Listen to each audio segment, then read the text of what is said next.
Hello, okay, let's get straight into it. Some drills today to help us understand a little bit better open, close, rise and sink, or open, close, up and down, whichever phraseology we want to use. So we've got our basic stance and our basic guard, and we're going to do jab. I've hurt my ankle, so I can't do the pivot route quite as clearly as I would normally do it, but I'll soldier through.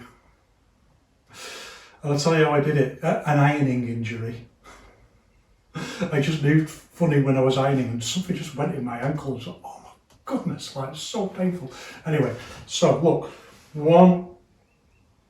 So this is what? Open, close, and then hook this way. So things to recognise here. One, open, this is close. And then when we change this way, what is it, open or close? That's a very good question, isn't it? Because the arms are opening and the legs are closing, so it's a kind of a compound movement. I just call it close normally, but getting away from the idea that a movement has to be either open, close, rise or sink, or open, close, up and down. Let's stick with open, close, up and down because that's what I've used all along. Getting away from the idea that it can only be one of those, and recognising that it can be a compound of different things and also be stacked or skewed differently. So stacked the way that it's formed. So this is close with the legs, and look, this one, the cross, the back leg closes, and this one with the lead hook, the front leg closes, but they're both closed. 1, 2 in the same way. So 1, 2, 3. But you can see also, like with the front one, well, the leg still goes in that way, but generally speaking, the posture opens up this way, so we call it open, and that's still there. That's still there with the lead hook. So 1, 2, 3. But the lead hook turns the pivot route so much more because the jab is there and the hook is there that the leg comes in. So the legs are doing more close and the body's still doing open. This is the principle of it. Doesn't like it's the teaching process. Some of the things at first, like you can't just explain the key concepts. You've got to build people's kind of fluidity to work with more advanced and contradictory concepts from basic building blocks and kind of build people's understanding. And when you get to a certain point, things start becoming a little bit more contradictory and eventually maybe start even becoming abstract. So you can't dive into that straight away, and that's very much the teaching process. So some people have asked me about the teaching process that I use. In the old days, you could just do standing and you just trust the teacher, but kind of doesn't work like that anymore. And if we're honest, it didn't work like that then for a lot of people. So 1, 2, 3, and down. 1, 2, 3. 1, 2, 3. There's a couple of points here again that are quite interesting. Like if you're going to do this hook, where should this hand be? So there's no key rule on it. And as I've said before, I always use the template posture at first when I'm teaching. So from here, you can bring it into the throat like that kind of thing, which I think is wrong. It's too close to the throat. You can bring it over like that, or you can bring it up like that. Again, it talks to this idea about what is a technique, what isn't a technique, and so on. From the template posture, you can learn all of those. So for the moment, I'm doing this because it's easiest to understand, to help people understand how you use your these outliers on the body to generate power around the axis. And anyway, 1, 2, 3. 1, 2, 3. And by now, if you've been practicing, you should also be able to feel much more around the way that this horizontal axis and this vertical axis are interacting to create these configurations around the 4 contexts of open, close, up and down. And if you go back and look at the writing of Wang Shengjai, he talks about the idea of power coming from the pelvic area and the spine, and the interaction of those two, the spine and the pelvic area and the way that they interact. That's all we've been doing all along. It's a really sophisticated idea. It's corrupted in many ways by people who don't understand it, who overcomplicate it into things like Dantian and what they call Ming Men, and abstract concepts that are very culturally specific. Each one is true. So if it's true for everyone in every culture. So you don't need those culturally specific concepts. It's not just that this person on this island in North America, you know, didn't discover the Dantian. It's that concept is not relevant in each one. Wang Xichai talks about when he's younger, but rejects it when he's older. He talks about the idea of this axis and this axis, but he calls it like the pelvic area. Power coming from the pelvic area, power coming from the back. It's exactly this concept, and you should be able to feel that interaction much more easily now. So 1, 2, 3. Let's change the other way. 1, 2, 3. So open, close, and then legs are closing, body's kind of remaining open, hybrid posture. 1, 2, 3. 1, 2, 3. And some interesting things as you're getting a little bit more advanced that you're going to feel. So from here, 1, 2, here particularly the phased movement. It's like the hips turn and then it pulls the hips turn, and it's like it catches onto that and then whips that round a little bit like that. It's not just like that. That's like, although Yao Cheng Guang doesn't do it, Yao Cheng Guang does it like that. He does it phased. He does it right, in other words. But I've seen at least one of his students who's changed it to doing it more like that, so that you lose this phase. If you lose that phase, you lose power. And again, it's a misunderstanding of what whole body power means. So, yeah, okay, if you move everything at the same time like that, in one sense, that's whole body movement. And I've talked before about people being very robotic about whole body movement. If you want to look at really, really good phased movement, probably the best, Hanshin Yuan. I'd say better even than Yao Zongzun. If you don't know, Yao Zongzun was Hanshin Yuan's de facto Hanshin Yuan student for 8 years. So maybe not in the official records, but in reality, trained under him for 8 years. If you look at Hanshin Yuan's phased movement, it's absolutely apex level. Phased movement, so 1, the hip goes and then it just catches. And one of the things that does is it adds more volume into the movement. And these are like little nuances that you can't just get them at first. There's no way you can just get them. It just takes time. It takes standing, it takes cultivation, it takes practice, and you can't just get it by doing the movements fast. This is key. You can't just get it like that. You've got to do the slow movement, you've got to do the standing, that's the key. That's the shortcut, and then gradually, as we've looked at, just kind of bringing it up on the back and being very mindful of it. So 1, and then 2, I'm highlighting that because it's easier to feel it, that the torso goes and then the arm follows a split second afterwards, but actually it's in all of your movements, this phased and articulated movement, what we call articulated force, that we'll be looking at later on in the series in more detail. But for now, just try and feel that articulated movement, and one of the ways to develop it is to be very conscious of it and try and kind of fake it at first. I know it's very contradictory because you're looking for the natural movement, but 1, 2, just really try and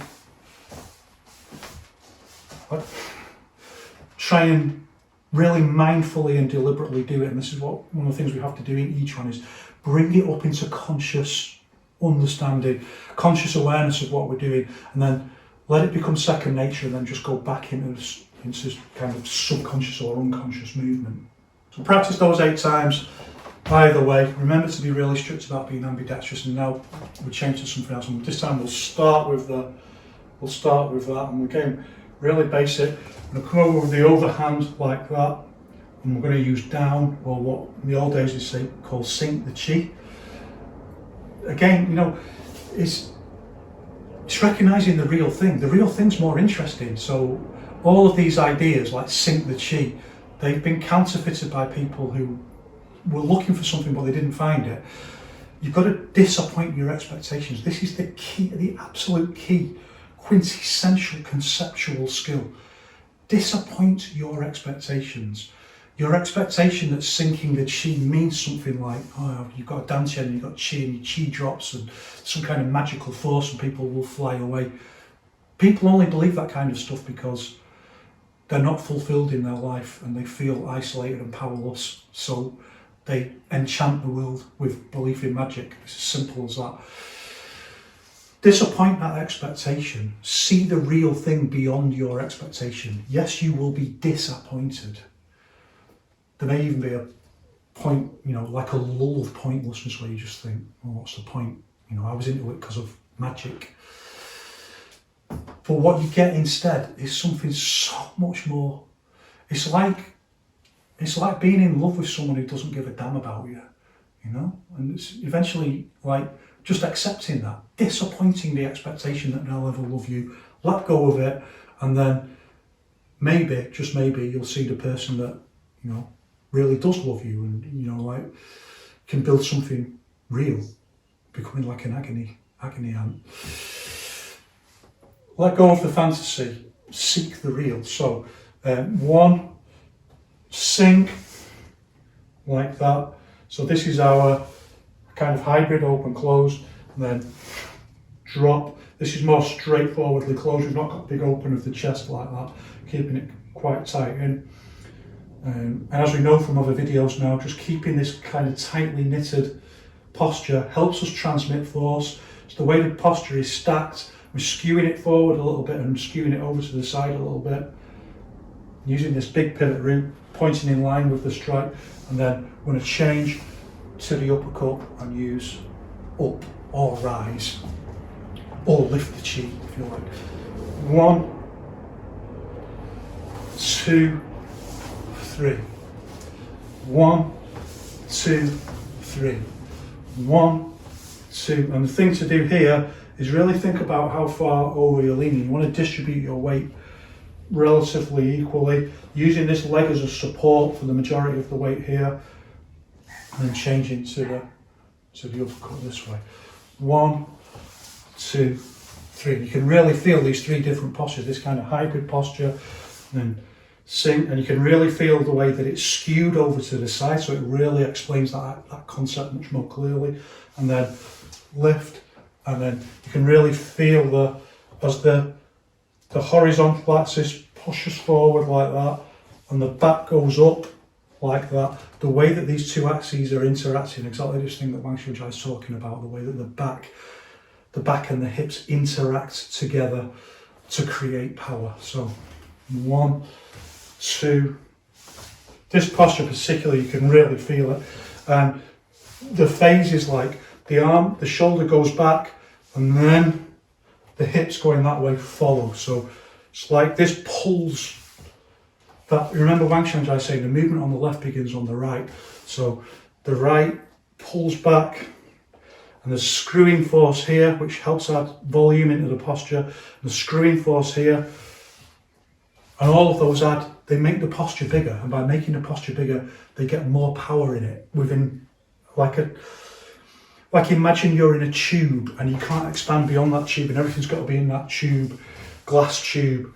How do you create more power? You can go faster, you can find the right tension so that you can transmit force to the contact point.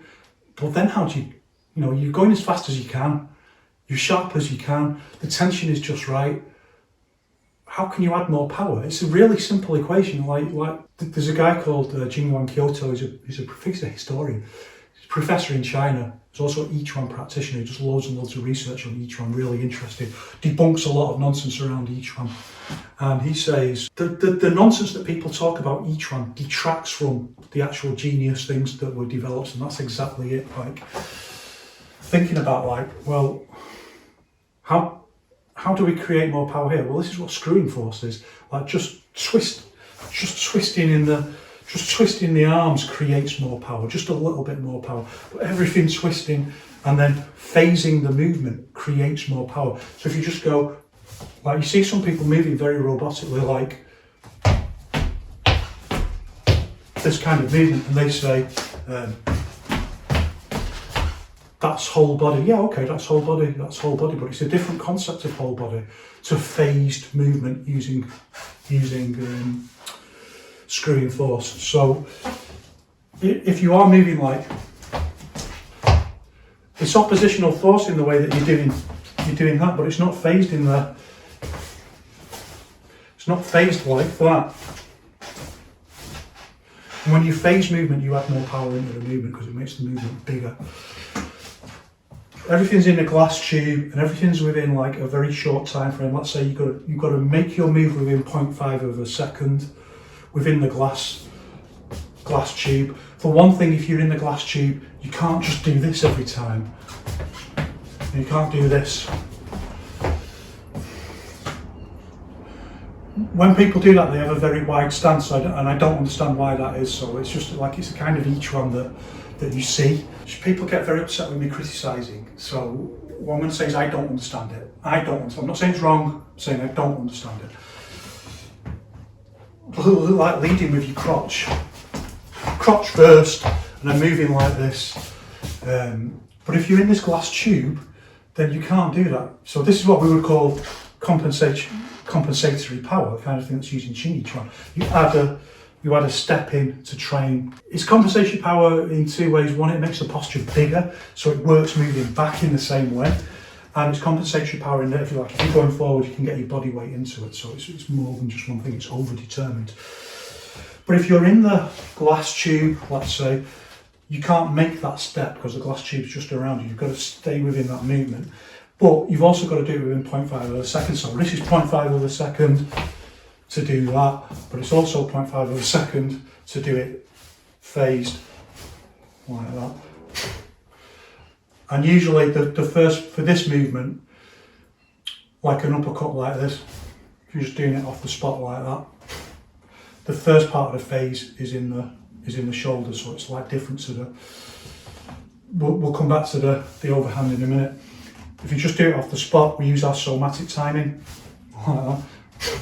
The first part of the phase is the shoulders go, and then the arm follows on that. It's not done in one movement like that, but there's no time difference. Like, to do it like just a little bit of a phase like that, a little bit of an arm movement, the eye can't pick it up no matter how like it's all within 0.5 of a second or less. You know, it's maybe a millisecond slower to do it with a little bit of a phase from the shoulders than it is just to do it straight out. But what that tiny bit of speed you lose is traded off against the extra power that you get from doing it like that. Well, let's say we're in our glass tube and we go 1, 2. This is a little bit different in that it's not just quite like from here. You can just do it like a shimmy with the shoulders like that. But so we're in our glass tube 1. From here we can just use the shimmy like that, and both shoulders go at the same time. From here it's slightly different, and you feel it yourself in the posture. It's not. You can't say that or sublimate like decades of training into one principal moment that you can just explain. Decades of training eventually leads into well, not even decades. I could do it, could do it after a couple of years. Eventually leads into an intuitive ability to make these decisions. So, but having someone point it out does help a lot. From here, it's not from both shoulders like this, it's more from the back shoulder, and then that leads and pulls it round like that. And it's also not just from the shoulder, because the nature of where the arm is, we can use this screwing force like that.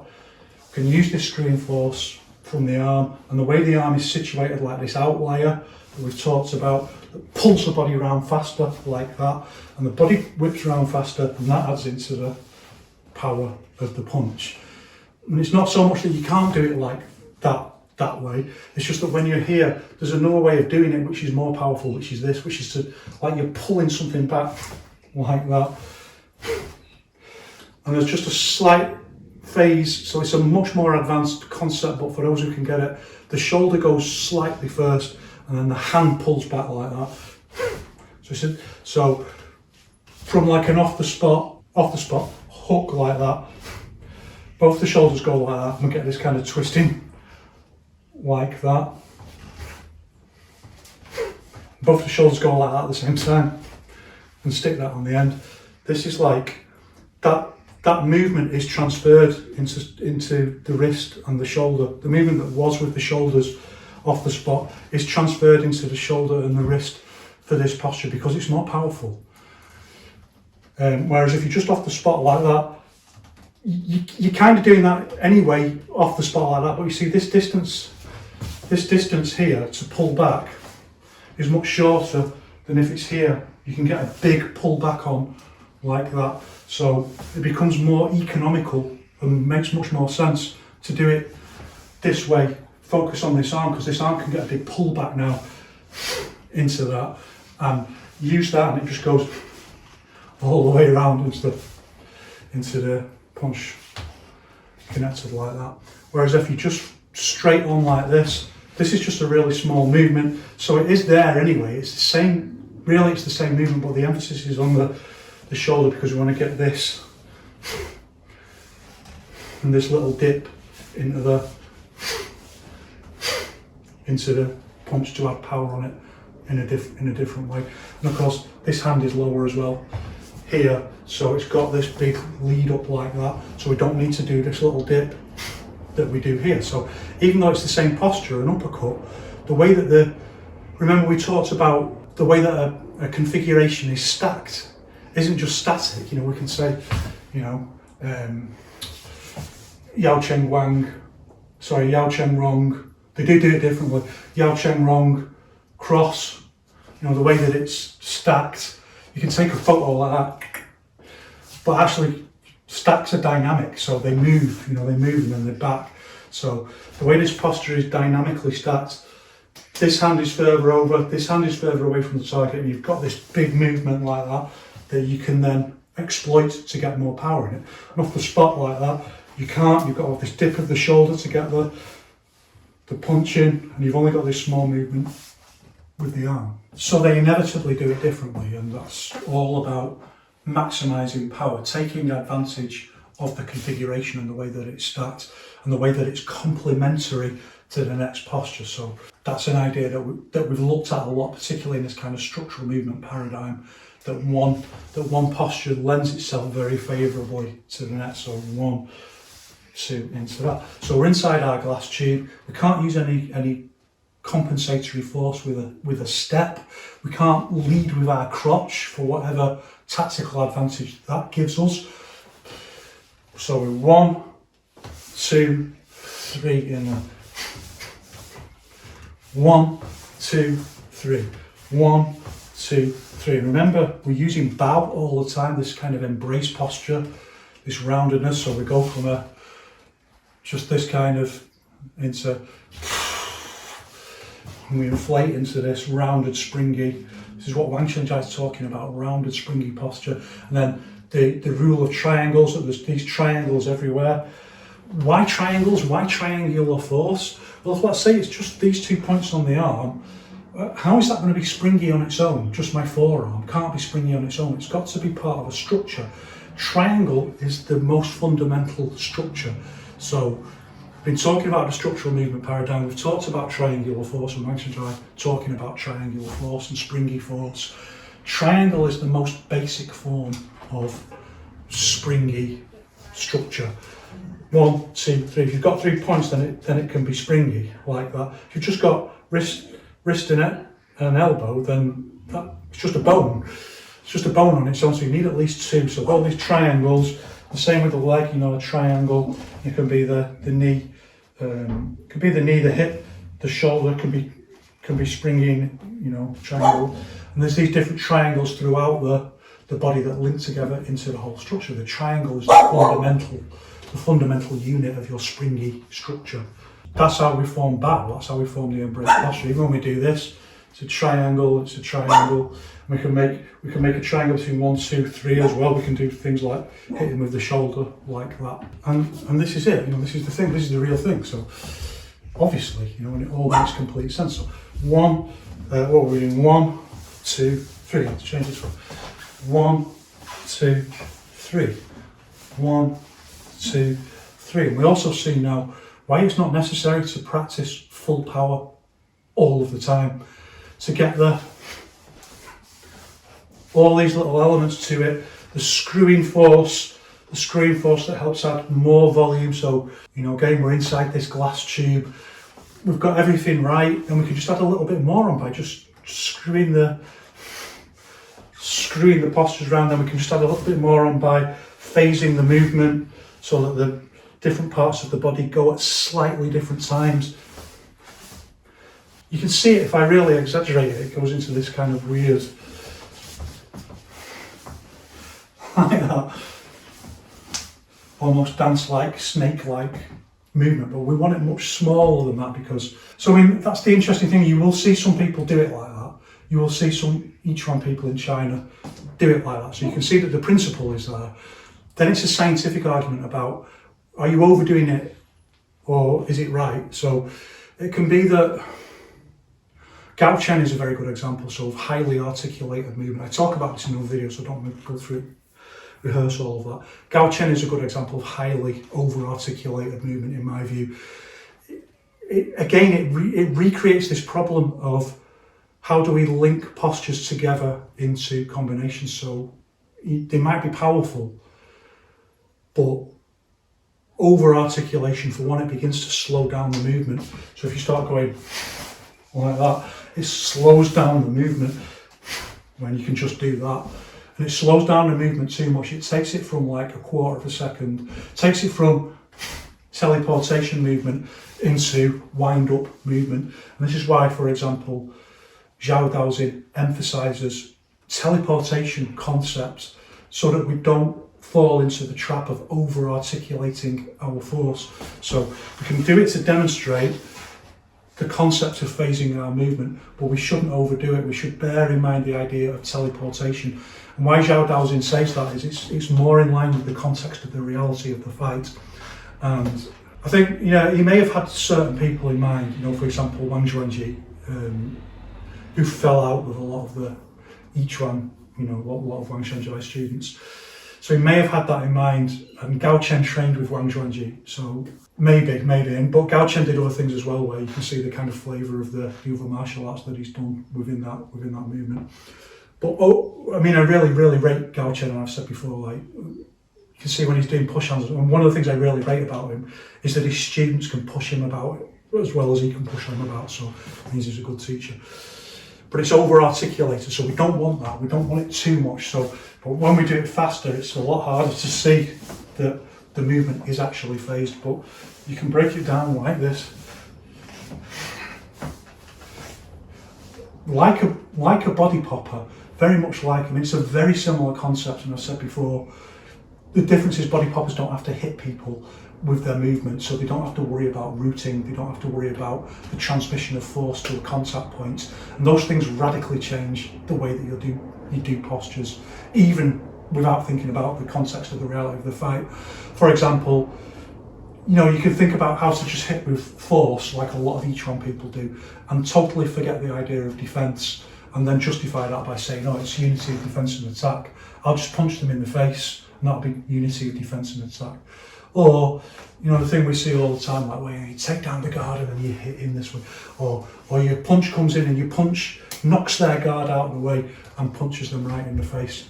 That's so unbelievably difficult to do. Which is why you, like, and it's not like people in MMA are stupid, you know? Like, they'd do that if it was doable, you know? Like, actually, you've got to be so close to do things like that that you're within hitting range of the other person, and if they know what they're doing, they'll smack you right in the face as you come in. So it's much more difficult to do. I'm not saying it's impossible, but it's much more difficult to do that in reality than it is in theory. So it's a problem in Yiquan, the over focus on that concept of thinking like you can do things like that. You know, like I'm just going to come in with my like kind of Zhanzhuang guard, and I'm going to take your guard out like that and hit you. Just, if people are competent, it's so difficult to do that. It's so much more difficult than it seems. Not impossible, but it's difficult. One thing it does lend itself to though is over-articulated movement, which is why you'll see the kind of Wang Zhuangji people. This kind of.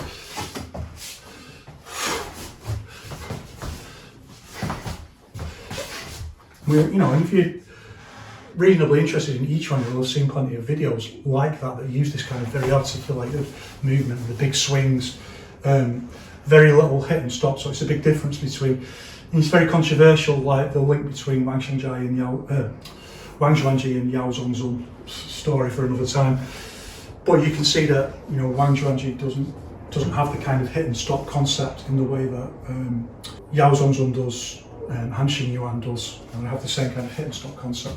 So is it more economical to use this big articulated movement, or is it more to use hit and stop and just truncate the movement? But we talked about all that stuff before.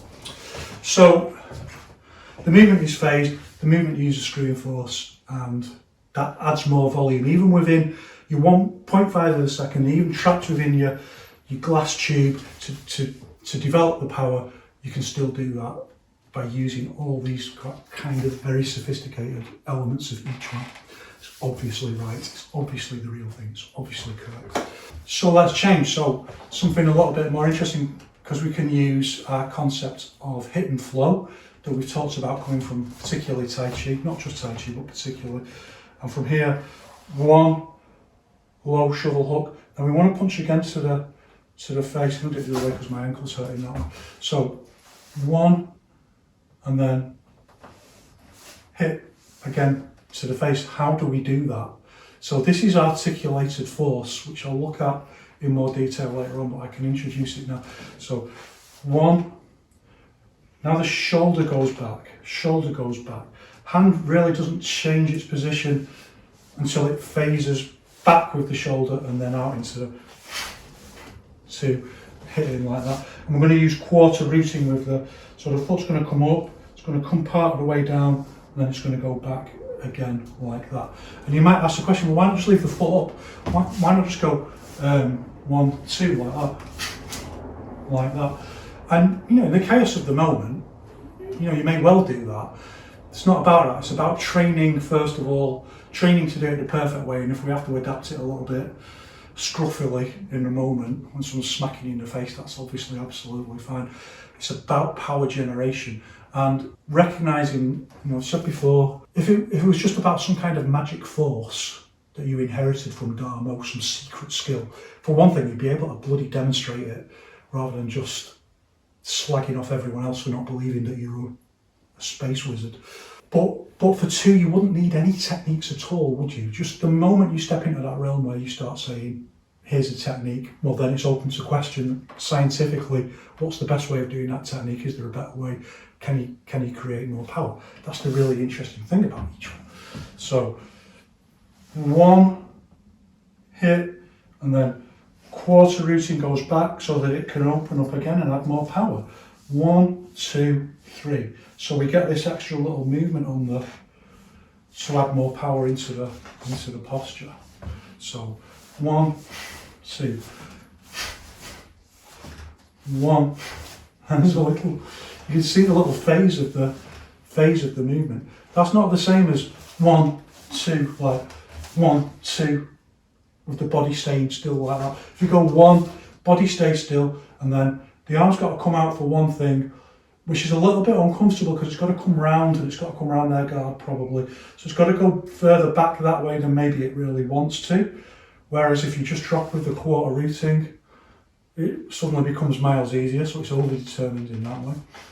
But if you go 1, leave the foot there, awkward pull back, and then that's just hitting with the arm, and all the strain is on that muscle there to both move and then suddenly stop.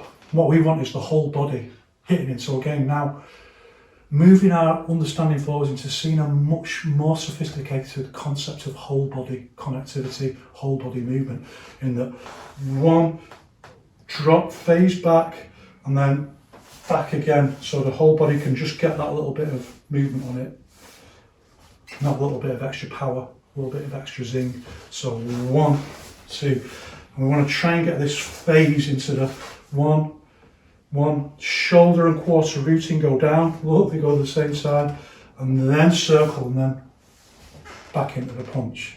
Everything makes sense. It's phased movement once, and then screwing force here as we hit in, and genuine whole body connectivity. And you'll also feel, because you haven't got this, if you hit like that, keep the body there, Now you're putting this muscle here under quite a lot of strain, the shoulder under quite a lot of strain, and then bringing it in. It's a really awkward movement. It feels like you could pull a muscle just doing it like that. So again, and again, this is why it's so beneficial to do this stuff slowly. 1, 2, 1, and look at this arm as well. So as we phase back, comes forward a little bit, and that allows us to get just this tiny little bit of screwing force on to push round into the posture. Again, this concept, this genuine concept of far lead, that, well, I only want to move like one from here, from the pull back from here, which is where the force is going to come from. What's that, about 5 inches? It's nothing. How much power can you generate in that space? And then you start to see the whole paradigm reveals itself to you. That if you've got to generate as much force as possible within that space, there's only 2 ways. One is to completely fake it and have your student just fly over there, or just talk about it. The other is to actually scientifically work out, well, how do I actually get more force to that point? And then everything about structural posture, about bow, about screwing force, about configuration, the way the configuration is stacked and skewed, everything starts to make sense and just link together.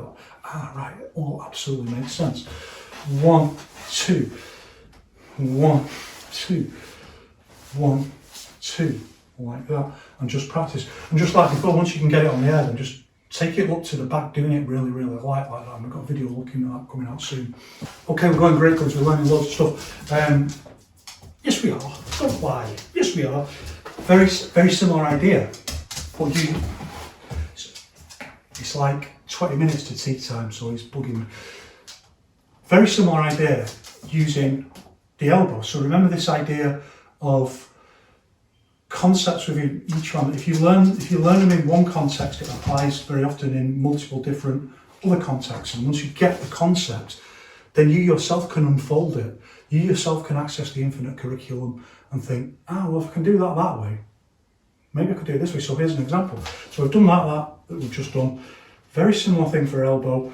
1, 2. So we want to elbow straight and then elbow down, chopping down elbow like that.